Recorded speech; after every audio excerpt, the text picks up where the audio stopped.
और ईडी ने झारखंड के सबसे बड़े मानव तस्कर पन्नालाल को 5 दिन की रिमांड पर ले लिया है। पन्नालाल ने मानव तस्करी से 100 करोड़ से ज्यादा की संपत्ति बनाई। कुख्यात तस्कर पर हजारों नाबालिग लड़कियों को बेचने का भी आरोप है।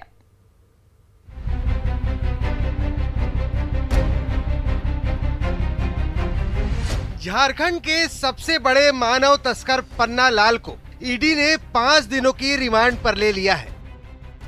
पन्नालाल पर मानव तस्करी से 100 करोड़ की संपत्ति अर्जित करने का आरोप है। कुख्यात पन्नालाल पर करीब 1000 से ज्यादा नाबालिग लड़कियों को ओडिशा, झारखंड में काम दिलाने पर महानगरों में बेचने का आरोप है। दिल्ली, एनसीआर, मुंबई और विदेश में प्लेसमेंट एजेंसी को बेचकर पन्नालाल कमीशन लेता था।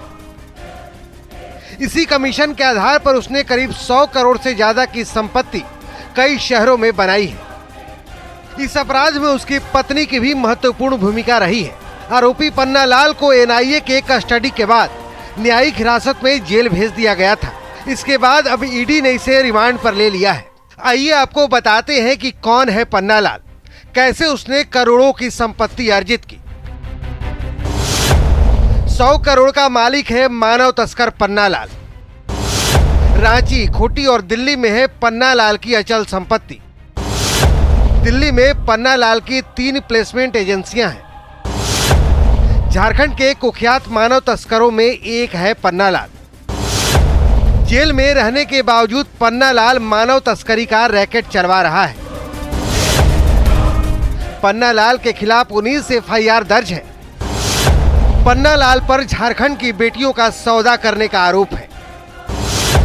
बेटियों का सौदा कर उसने करोड़ों रुपए बनाए हैं। पन्नालाल का रैकेट झारखंड के हर जिले में सक्रिय है। महानगरों में नौकरी का झांसा देकर ह्यूमन ट्रैफिकिंग करता है पन्नालाल।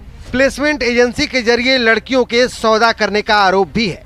अब तक हजारों नाबालिग लड़के लड़कियों को पन्नालाल ने कई शहरों में बेचा है।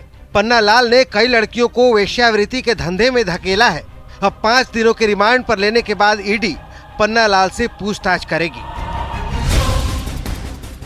जांच एजेंसी ईडी की रांची ब्रांच ने एक बड़ी कार्रवाई को अंजाम देते हुए एक ऐसे आरोपी को गिरफ्तार किया है जिसका नाम पन्नालाल है और इस पे आरोप है कि तकरीबन 1000 से ज्यादा मासूम लड़कियों की ये तस्करी के मामले में इसकी भूमिका रही है। कि तकरीबन 100 करोड़ की ऐसी अवैध संपत्ति को पन्नालाल ने बनाया है जो इस मानव तस्करी के पैसे से बनाया गया था। तो एक तरह से कहा जा सकता है कि मनी लॉन्ड्रिंग का जो ये मामला है जिसमें कि 100 करोड़ की संपत्ति के बारे में जानकारी मिली और राजधानी दिल्ली, एनसीआर में काफ़ी ऐसी प्रॉपर्टी को उसने बनाया है। लिहाजा इन तमाम मामलों की विस्तार से तफ्तीश की जा रही है। इस मामले में जल्द ही कुछ और भी आरोपियों की गिरफ्तारी भी संभव है। शंकर आनंद, न्यूज़ 18 दिल्ली।